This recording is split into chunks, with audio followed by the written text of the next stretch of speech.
इस विष की ज्वाला से दग्ध ना हो जाए, इसलिए उन्होंने विष को अपने गले में ही रोक लिया भगवान शंकर ने।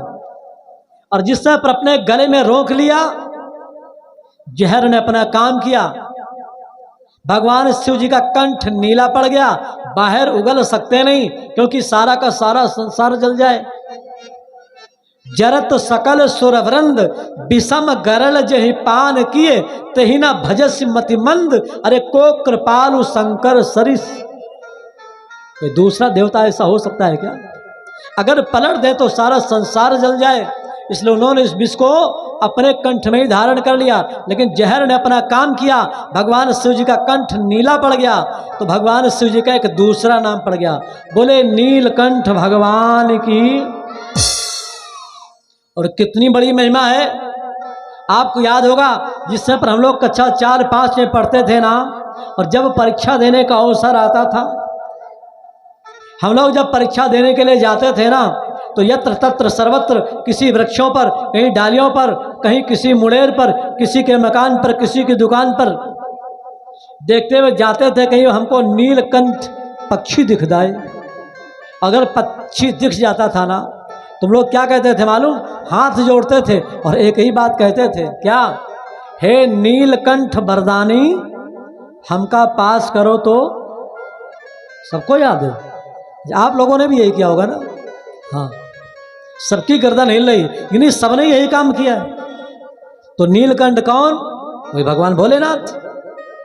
तो भगवान शिव जी का कंठ पड़ गया भैया नीला, और कंठ नीला होने के कारण, लेकिन विष को नीचे नहीं उतरने दिया। सोचो आप, जुड़ा जो राम से जीवन मिले आराम बैठा है, नहीं चिंता कि कुछ बिगड़े बने सब काम बैठा है। हाय में राम को रख कर पिया जब विष को माधव ने, हृदय में राम को रख कर पिया जब विष को शंकर ने, तो विष वो राम से मिलकर बना विश्राम बैठा है। बना विश्राम बैठा है। विष और राम दोनों मिल गए तो बन गया क्या? विश्राम। और प्रत्येक व्यक्ति भैया विश्राम ही तो चाहता है। क्यों भाई? आपसे मैं एक बात निवेदन करूं, कोई व्यक्ति दौड़ता हुआ जा रहा है, बताओ दौड़ने में आराम है क्या? नहीं है। अच्छा, दौड़ने में आराम है कि खड़े होकर के थोड़ी देर विश्राम कर ले, उसमें आराम? खड़े होकर के विश्राम कर। अच्छा, अब आप दूसरी बात बताइए, खड़े होकर के विश्राम करने में विश्राम है या कि व्यक्ति को बैठने में आराम है? आप लोग खुद बैठे हो, निर्णय करो, बैठने में ज्यादा आराम। अच्छा, दूसरी बात बताइए, बैठने में ज्यादा आराम है कि लेटने में ज्यादा आराम है? किसमें? ये सबको मालूम भाई। अच्छा, दूसरी बात पूछूं भैया, लेटने में ज्यादा आराम है कि सोने में ज्यादा आराम है? वाह भाई, बहुत मालूम बच्चों को। अच्छा, दूसरी बात बताओ आपसे, सोने में आराम है या कि स्वप्न देखने में आराम है?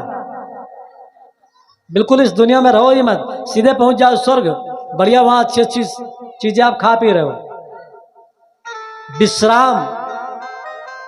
विश्राम ही तो हमको नहीं मिलता है। जिस विश्राम के लिए रातों दिन परेशान रहते हैं, आराम की तलब है तो एक काम कर, आ राम की शरण में और राम राम कर, तभी विश्राम मिलेगा। जोर से जोर ताली होनी चाहिए भाई सबकी, आपकी, है ना? हाँ, तालियां भी बजाओ तो जिंदा तालियां बजाओ थोड़ा, है ना? पता लगे कि आप लोग तालियां बजा रहे हो, कोई भी बात अच्छी लग जाए तो राम, मैं आपसे निवेदन कर रहा था, भगवान शिव जी ने विष का पान किया और उसी समय पर कुछ 2-4 बूंदे जो थी ना, जो भगवान शिव जी के ऊपर सर्प, जो कान में ततैया बरैया बिच्छू सब लपेटे रहते ना, उन्होंने सोचा बताओ ये हमारे मालिक गर्मी का समय लगता अकेले ही सारा का सारा कोको कोला पी जाएंगे, हमको कुछ मिलेगा ही नहीं। तो जो 2-4 बूंदे गिरी ना, उन बूंदों को बिच्छुओं ने पान कर लिया, सर्पों ने पान कर लिया। पहले के सर्प विषैले नहीं होते थे, सर्पों ने चाट लिया, बिच्छुओं ने चाट लिया, तब से सर्प और बिच्छू विषैले बन गए। इतना ही नहीं, जो कुछ 2-4 बूंदें आकर के धरती पर गिरी तो धरती ने उनको पान कर लिया, और धरती के अंदर से जो धतूरा आदि विष से युक्त औषधियां हैं ना, वो उसी जहर की देन है। धतूरा आदि सभी निकल पड़े विष से। उस विष का पान कर लिया भगवान शंकर ने। सोचा, किसी व्यक्ति ने भगवान शंकर जी से पूछा, क्यों ये देवता लोग कितने स्वार्थी, बताओ ये अमृत पान करते हैं और आपके सिर पर गंगा जी रहती, तो गंगा जल पान करने की तो आवश्यकता ही आपको नहीं, लेकिन आप जहर कब से पीने लगे? आपको जहर पीने की क्या जरूरत, जो आपने जहर पिया? भगवान शंकर ने कहा, भैया हमें कोई जहर पीना आवश्यक थोड़े। आजकल दुनिया वाले लोग कहते हैं भगवान शिव जी भांग खाते हैं ना, कहीं नहीं लिखा है। पूरा सुपरा उठा करके पढ़िए, भगवान शिव जी भांग नहीं खाते। लोग पीने वाले कहते हैं भगवान शिव जी गांजा पीते। और ऐसे ऐसे मूर्ख चित्रकार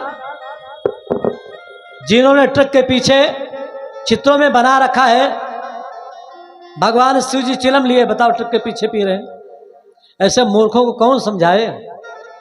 भगवान शिव जी ने केवल एक बार विष पान किया, वो भी अपने लिए नहीं, हमारे आपके कल्याण के लिए पान किया। भगवान शंकर ने कहा, सुनो भैया, मुझे पीने का शौक नहीं, पिया था जग बचाने को। मुझे पीने का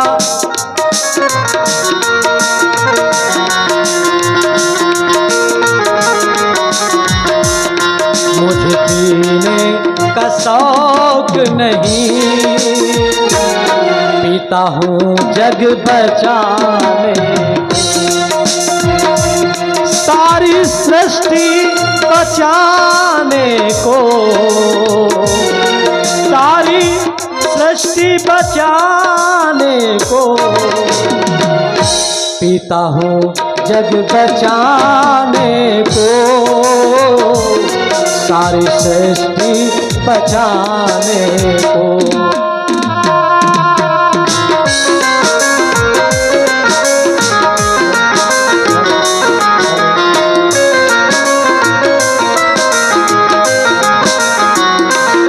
मुझे पीने का शौक नहीं, पीता हूँ जग बचाने को। बोलिए शंकर भगवान की। तो भैया भगवान शिव जी ने विषपान किया, किसके लिए? हमको आपको जीवन दान देने के लिए। और भगवान शिव जी ना तो भांग खाएं ना गांजा पिए, ये सब बेकार की बातें। दूसरा अर्थ निकला, अच्छा क्या जहर केवल मात्र समुद्र से ही निकला, या केवल भगवान शंकर जी ने ही केवल विष को पान किया, और कहीं जहर दुनिया में है नहीं क्या? हमारे पर लिखा गया, तक्षकस्य विषं दन्ते मस्तिकायास्तु मस्तके, वृश्चिकस्य विषं पुक्षे सर्वांगे दुर्जनम विषम। चाणक्य जी ने अपनी चाणक्य नीति में लिखा, तक्षकस्य विषम दंते मक्षिका यास्तु मस्तके। भैया जो सर्प होता है ना, सांप के दांतों में जहर होता है, और जो माछी होती है ना, जो शहद का संचयन करती है, उस मच्छी की मैं बात कर रहा हूं। मस्तिका यास्तु मस्तके, उसके डंक होते हैं। लोग कहते हैं जो सारंग नाम की ममाखी होती है ना, पानी में डूबने के बाद भी कोई व्यक्ति नहीं बच पाता। और आपसे बताऊं, वो मच्छी ऐसी होती ना, आपके डंक मारती है, आपके अंदर गड़ गए, फिर दोबारा उसके डंक उगाते हैं, दोबारा वो डंक मारती है, तिबारा फिर उसके डंक निकल आते हैं। 3 बार उस मच्छी के जो है डंक निकलते हैं। इतनी विषैली वो मच्छी होती है। और वृश्चिकस्य पुषम, जो बीची होती है ना, उस बीसी के पूंछ में जहर होता है। और दुर्जन से सर्वांगे, जो व्यक्ति दुर्जन होता है ना, उस व्यक्ति के पूरे शरीर में ही जहर होता है। लेकिन आज जहर निकला और इस विष को भगवान शिव जी ने पान कर लिया। आओ एक एक करके जल्दी से हम सारे रत्नों को निकाल दें। कौन कौन से रत्न निकले सोचिए आप वहां पर। उन सारे रत्नों को एक एक करके सभी लोगों ने ग्रहण कर लिया। कौन से रत्न निकले? श्रीमणि रंभा वारुणी, अमीय शंख गजराज, धनवंतरी धनु धेनु तरु विष चंद्र अरुबाज। ये 14 रत्न निकले, जिसमें से श्री नाम की मणि निकली। उस मणि को भगवान श्री हरि ने अंगीकार कर लिया। ब्रह्मादिक अप्सराएं निकली, उन अप्सराओं को स्वर्ग में भेज दिया गया।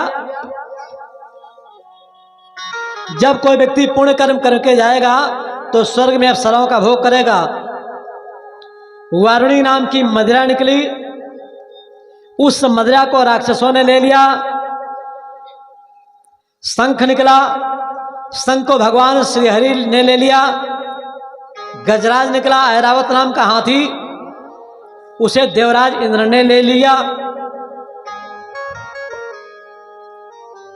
विष निकला जहर, उसे भगवान शिव जी ने पान कर लिया। चंद्रमा निकला, उस चंद्रमा को विष की ज्वाला से जलने के कारण भगवान शिव को देवताओं ने समर्पित कर दिया। बाज यानी घोड़ा निकला, उस उच्चेश्वर नाम के घोड़े को दैत्यराज बलि ने ले लिया। इन सारे के सारे रत्नों को लेने के बाद तब 14वें नंबर पर जो है अमृत निकला। सोचिए आप, जिस अमृत का पान करने के लिए देवता लोग कब से लालायित थे, अब वो आकर के अमृत निकला। और जैसे अमृत निकला, उस अमृत को लेकर के दैत्य लोग भगे। उनकी रक्षा करने के लिए दैत्य गुरु बृहस्पति जी ने शनिश्चर देवता की ड्यूटी लगाई। और शनिश्चर देवता के संग में चंद्रमा की ड्यूटी लगाई। शनिश्चर की इसलिए कोई व्यक्ति उसको पान न कर सके। चंद्रमा की ड्यूटी इसलिए लगाई जिससे वो घड़ा किसी भी प्रकार से फूट ना सके।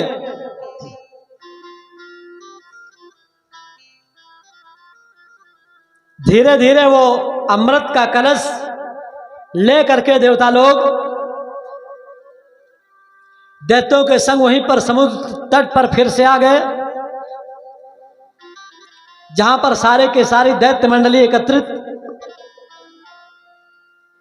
अमृत का पान तो देवता भी करना चाहते हैं, दैत्य भी पान करना चाहते हैं, लेकिन भैया मिलेगा किसको? मिलेगा उसी को जिसके ऊपर प्रभु की कृपा होगी। परिश्रम कोई व्यक्ति भले ही कितना क्यों न कर ले, भगवान ने उसी समय पर मोहिनी का वेश धारण कर लिया। और मोहिनी का रूप धारण करने के बाद सोचो, भगवान तो ऐसे भी सुंदर, लेकिन जिस समय पर उन्होंने नारी का वेश धारण कर लिया, नारी का रूप धारण करने के बाद भला भगवान कितने सुंदर होंगे। जिस मोहिनी रूप को देखने के बाद कामदेव के विजेता भगवान शंकर, उनका भी तेज शुक्र क्षय हो गया। और जो सोना चांदी है ना, ये सब उसी की देन है। तो भगवान शिव का जब तेज क्षय हो सकता है, तो सोचिए दैत्यों की भला क्या स्थिति हुई होगी। जैसे मोहिनी को देखा तो सबके सब पागल हो गए। मोहिनी से पूछ बैठे, बताओ देवी जी तुम कौन? उसने कहा, मुझसे आप पूछते ही क्यों हो? क्योंकि आप लोग तो महर्षि कश्यप की संतान हो ना, और हम नारियों का अपना कोई चरित्र नहीं होता। पुष्यल्याम में ही संगता। आप मुझसे क्यों पूछते हो? भगवान ने सोचा दिए दैत्य। अच्छा भैया बताइए, समुद्र मंथन हुआ, दोनों लोगों ने बराबर मेहनत किया, तो फल तो दोनों को बराबर मिलना चाहिए ना। लेकिन प्रभु ने विचार किया, एक तो वैसे ही राक्षस, यदि लोगों ने अमृत पान कर लिया तो पयः पानम भुजंगा नाम केवलम विश्ववर्धनम। अमृत पान करने के बाद एक तो करेला, दूसरा नीम चढ़ा, इसलिए इनको किसी भी प्रकार से अमृत पान करने से रोकना चाहिए। इसलिए भगवान ने मोहिनी का वेश धारण कर लिया और देवता दैत्य दोनों के मध्य में प्रकट हो गए। भगवान के नेत्र दैत्यों की ओर, और जिसने पर रुंझुन रुंझुन बढ़िया सुंदर पायजनियां बजती हुई भगवान ने प्रकट हो गए। देवताओं ने भगवान का स्वरूप देखा तो पहचान गए, प्रभु आ गए। चरण में प्रणाम किया मोहिनी वेशधारी भगवान श्री हरि को। दैत्यों की ओर देखते जा रहे हैं। दैत्य लोग बिल्कुल पागल हो गए उस स्वरूप को देखने के बाद। एक तो मदिरा पान किया, और मदिरा पान करने के कारण उनका चित्त और भी ज्यादा चंचल हो रहा था। उस सुंदरी को देखने के बाद दैत्यों ने कहा, देवी जी आप कुछ समय के लिए यहां पर रुक जाओ। और आपसे बताऊं, दुनिया में यदि आप सही सलामत रहना चाहते हो ना, तो 3 चीजों से आप सदैव बच करके रहिए। कौन? हमारे पर लिखा गया है, खुदा महफूज रखे सुरक्षित। किससे? सदा इन तीनों बलाओं से। ये 3 प्रकार की बलाएं होती हैं। खुदा महफूज रखे सदा इन तीनों बलाओं से। नंबर 1, वकीलों से। आप वकील से बच जाओ तो भगवान की बहुत बड़ी आप कृपा समझो, आप जीवन में कभी मुकदमा ना लड़ना पड़े। क्यों? पता नहीं कब तक मुकदमा चले। हो सकता है तुम्हारी 2-4 पीढ़ियां समाप्त हो जाए और मुकदमा खत्म ही ना हो। अरे जिस देश में बताओ इतना लचर कानून, राजीव गांधी को मारने के बाद 25 साल तक मुकदमा चले, प्रधानमंत्री को मारने के बाद, और फिर जयललिता का बेइज्जत बरी कर दिया जाए। क्या है उस देश की स्थिति, सोचो आप। अच्छा, वकीलों को हम बुरा नहीं मानते, क्यों? क्योंकि काला कोट पहने रहते हैं। काला कोट का मतलब साक्षात आप यमराज समझो उनको। एक बार यदि आप उनके चक्कर में फंसे तो बस फिर निकलना मुश्किल। पहला नंबर वकीलों से, नंबर 2 हकीमों से। डॉक्टर साहब से भी आप बचो। यदि आप एक बार चक्कर में फंसे, फिर पता नहीं कितनी जांचें करवाएंगे कि जांच करवाते करवाते ही आपकी उम्र व्यतीत हो जाएगी और पता ही नहीं चलेगा कौन सी बीमारी। चाहे जितनी तनख्वाह मिलती हो, चाहे जितने बड़े डॉक्टर हों। अभी प्रभु ने एक छोटा सा नमूना दिया था। कौन? कोरोना वाला। सारे के सारे डॉक्टर हार गए और उसका तोड़ नहीं निकाल पाए। और हैं बहुत बड़े डॉक्टर, सारे के सारे MBBS PhD पता नहीं क्या क्या। वकीलों से, नंबर 2 हकीमों से। आजकल वो वैद्य बचे नहीं जो आपकी नाड़ी पकड़ लें और पकड़ करके आपकी बीमारी बता दें। सब पहले जांच कराएंगे, तब पता चलेगा कि भाई ये बीमारी, तो 1, 2, 5 नहीं 10-10 दवाएं लिखेंगे। कोई ना कोई तो फायदा करेगी ही करेगी। आप ही के ऊपर एक्सपेरिमेंट करेंगे, सोचो। नंबर 1 वकीलों से, नंबर 2 हकीमों से, और नंबर 3 हसीनों की निगाहों से। यदि आप इन देवियों से बच जाओ तो भी भगवान की बहुत बड़ी कृपा। और मैं बताऊं आपसे, जब कहीं पर मेला लगता है ना, बहुत से लोग ऐसे होते हैं ना, उनको खरीदना उतना कुछ नहीं। ये खास करके उसी गली में जाएंगे जहां पर माताओं के श्रृंगार के आभूषण बिक रहे होंगे, और उसी गली में बेचारे जाएंगे। और अगर कहीं मान लो किसी देवी जी का अगर शरीर थोड़ा सा टच हो जाए ना, छू जाए, तब तो समझ लो उनके पुरखे तर गए। वहां कुछ लेना देना इनको नहीं। ये देन क्यों बता रहा हूं? आसाराम बापू जी से पूछो, जो जेल में बेचारे इतने दिनों से सड़ रहे, यही तो है चक्कर। इन 3 चीजों से यदि आप बच जाओ, भगवान की बहुत बड़ी कृपा। आप सोचो, भगवान ने मोहिनी वेश धारण किया, और ये स्त्री क्या है, नारी क्या है, भगवान की माया है। और माया से कोई व्यक्ति आज तक बच नहीं पाया, सोचो आप। और आपसे निवेदन करूं, यदि आप भगवान को नचाना चाहते हो ना, तो आप भक्ति मांगो भगवान से। और यदि आप खुद नाचना चाहते हो, तो आप माया को मांगो भगवान से। दोनों चीजें भगवान के पास हैं। सब ही नचावत राम गोसाई, और भक्ति नृत्य यत्र च। यदि आप भक्ति भगवान से लेकर के जाते हो, तो भगवान आपके आगे पीछे नाचेंगे। यदि आप भगवान से माया लेकर के आते हो, तो फिर आप माया के पीछे स्वयं नाचोगे। मर्जी आपकी है कि आप क्या चाहते हो। क्योंकि परिश्रम करे कोई कितना भी, लेकिन कृपा के बिना काम चलता नहीं है। बिना भगवान की कृपा के कोई काम चलता नहीं है दुनिया में, सोचो आप। इसलिए मर्जी आपकी कि आप भगवान से क्या चाहते हो। उस समय पर दैत्यों ने कहा, बोले हम दोनों सगे भाई ही हैं, आप अपना परिचय दे दो। कथम कस्य पदा यादा पुष्यल्यामयी संगीता। अब हमसे अपना परिचय पूछ रहे हो, तो सुनो, मैं उस स्थान पर कभी भी नहीं रुकती जहां पर लड़ाई झगड़ा होता हो। दैत्यों ने लड़ाई झगड़ा करना बंद कर दिया। क्यों? क्योंकि यदि हम लोग लड़ाई करेंगे तो देवी जी यहां से चली जाएंगी। लड़ाई झगड़ा बंद कर दिया। बोले किस लिए झंझट चल रहा है? बोले इस अमृत के लिए। आप इस अमृत के कलश को ले लो और लेकर के आप बांट दो सबको। भगवान ने कहा, अगर मान लो हमने देवताओं को पिला दिया और तुमको नहीं पिलाया, तब देखो भाई, ऐसी यदि आप कोई बात कह दो ना, तो और ज्यादा विश्वास हो जाता है। भगवान ने तिरछी निगाह से देखा और पूछा, बताओ भाई, तब आप क्या करोगे? दैत्यों ने कहा, हमको स्वीकार है, तुम्हें जो मर्जी हो सो करो, लेकिन तुम हम लोगों को छोड़ करके मत जाओ, बस। भगवान श्रीहरि तो वहीं पर आए थे कार्य करने के लिए।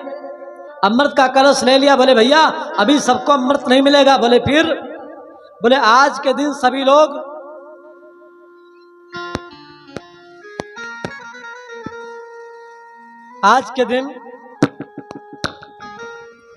लोग व्रत करेंगे और कल सभी लोगों को अमृत पान कराया जाएगा।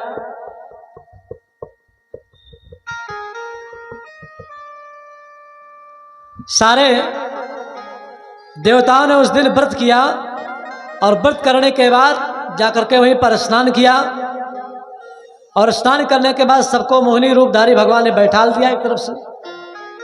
बिठाने के बाद प्रभु ने अमृत पान कराना शुरू किया। और जिस समय पर अमृत पान कराना शुरू किया, उन्हीं दैत्यों की पंक्तियों में एक बहुत ही चालाक दैत्य था। उसने अपना मेकअप बॉक्स वाला डिब्बा निकाला और डिब्बा निकालने के बाद उसने अपना बढ़िया सुंदर मेकअप किया। और मेकअप करने के बाद देवताओं के मध्य में जाकर के बैठ गया। तो कभी आपने विचार किया देवता और दैत्यों में अंतर क्या होता है?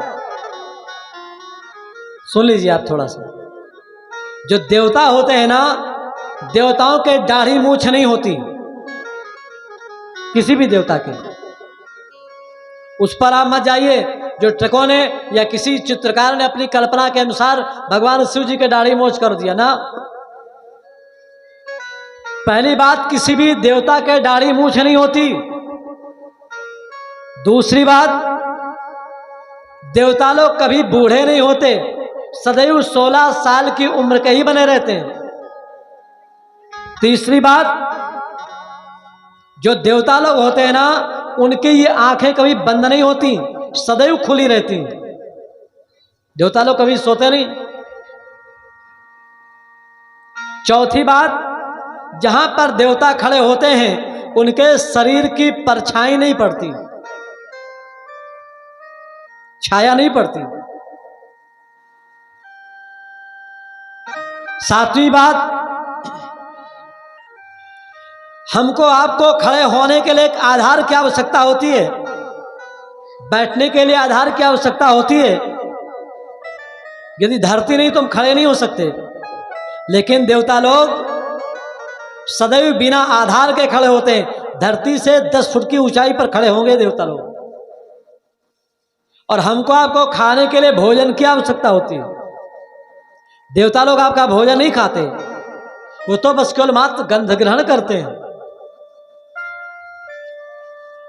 जो आप अग्नि में आहुति देते हैं ना, अग्निदेव उस आहुति को जैसे आपने डाला इंद्राय नमः स्वाहा, तो अग्निदेव की ड्यूटी है कि वो उस आहुति को ले जाकर के देवराज इंद्र को प्रदान करें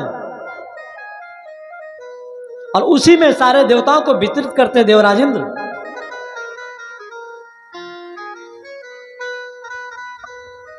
आज उस समय पर और क्या विशेषता होती है, देवता लोग जो होते हैं कभी भी प्रयास यह करते हैं कि सबसे पहले अपना ना खाएं बल्कि दूसरे को खिलाएं तब खाएं। वे राक्षस कहे जाते हैं जो पहले स्वयं खाते हैं तब दूसरे को खिलाते हैं। तो दैत्य जाकर के बैठ गया, उसने अपना मेकअप कर लिया, बन गया वो भी देवता, दाढ़ी मूछ सब सपाचट, दाढ़ी मूछ बनवा करके बैठ गया देवताओं के मध्य में। कहां पर? सूर्य और चंद्रमा के मध्य में। सूर्य के पास क्यों? क्योंकि सूर्य में इतनी ऊष्मा है, उसकी इतनी किरणें तेज हैं, कोई व्यक्ति उसकी ओर मुख नहीं कर सकता। चंद्रमा के पास शीतलता, दोनों में विरोधाभास, एक तरफ शीतलता एक तरफ गर्मी, और दोनों के मध्य में जाकर के बैठ गया वो अशुभ। जिससे वह प्रभु अमृत पान कराने लगे। जो देवताओं का सेनापति था, सेनापति को शंका हुई, लगता है कुछ गड़बड़ है। क्यों? पहले देवताओं को अमृत पान क्यों, मुझे क्यों नहीं? हम तो पहले खाने वाले लोग। भगवान ने उस सेनापति से बात किया, भैया तुमने कभी जिंदगी में माठा पिया है? अरे सेनापति, हमने खूब माठा पिया है। बोले उस माठा की क्या विशेषता होती जानते हो? बोले नहीं, आप बताओ। बोले जो माठा होता है ना, माठा में जो मूल तत्व होता है, जो बढ़िया गड्ढा गड्ढा माठा होता है वो नीचे बैठ जाता है, और जो पानी पानी होता है ना वो माठा के ऊपर ऊपर लहराता है। मतलब बोले जो हल्का वाला अमृत है ना, अब सोचो आप, बोले जो हल्का वाला अमृत है, वो हल्का वाला अमृत हम इन देवताओं को पान करा रहे हैं। जो बढ़िया नीचे गड्ढा गड्ढा वाला अमृत है ना वो तुमको पिलाएंगे। देवता दैत्यों के सेनापति ने कहा, भैया पार्टी से हमारी बातचीत हो चुकी, तुम सब लोग निश्चिंत होकर के बैठो, फायदा अपना ही है, पहले पिलाने जो देवता हो। बैठ गए। पिलाते पिलाते जैसे ही प्रभु श्रीहरि ने उस दैत्य को जाकर के पिलाया तो चंद्रमा और सूर्य ने इशारा कर दिया, बोले प्रभु यह आपने क्या किया? आपने उस असुर को पिला दिया। तब भगवान ने ध्यान करके, अरे ये तो असुर है। सोचो कितना बढ़िया उसने मेकअप किया होगा कि भगवान भी नहीं पहचान पाए। भगवान ने वो मोहिनी रूप धारण किया था, त्याग दिया। उसी समय पर उनके हाथ में चक्र सुदर्शन नाचने लगा। चक्र सुदर्शन नाचने के कारण उसी समय पर उन्होंने उस दैत्य का सिर काट दिया। जिस समय पर सिर काट दिया तो उसके 2 हिस्से बन गए। क्यों भाई, खूब कथा सुनते हो, बताइए जरा, जिसका सिर काटा गया उस दैत्य का क्या नाम था? जोर से बोलिए बच्चों, क्या नाम था? राहु केतु। राहु और केतु तो कटने के बाद हुआ ना। जिस समय पर 2 हिस्से हो गए, नीचे वाला हिस्सा बन गया केतु, ऊपर वाला हिस्सा बन गया राहु। उस दैत्य का नाम आप जानते हो, जिस समय पर आप बेल उठा करके पढ़ोगे तब आपको मिलेगा। उस दैत्य का नाम था स्वरभानु दैत्य। सौर भानु दैत्य के जिससे पर गर्दन काट दिया, राहु और केतु के रूप में परिवर्तित हो गया और वहीं पर बहुत भयंकर देवासुर संग्राम हुआ और दैत्यों को जीत लिया। करोड़ों करोड़ों की संख्या में दैत्य मारे गए। एक तो भगवान की कृपा प्राप्त, दूध से अमृत पान कर लिया था, जिसके कारण स्वर्ग का राज्य इनको प्राप्त हो गया। और समय की बात होती है, कभी दैत्य लोग जीतते हैं और कभी देवता लोग जीते हैं। आज जिस समय पर जीत गए इनका राज्य चल रहा था, बचे हुए राक्षसों को लेकर के देवर्षि नारद जी के कहने पर पहुंचे अपने गुरु जी के पास। कौन? शुक्राचार्य जी, जिनके अंग भंग कट गए थे,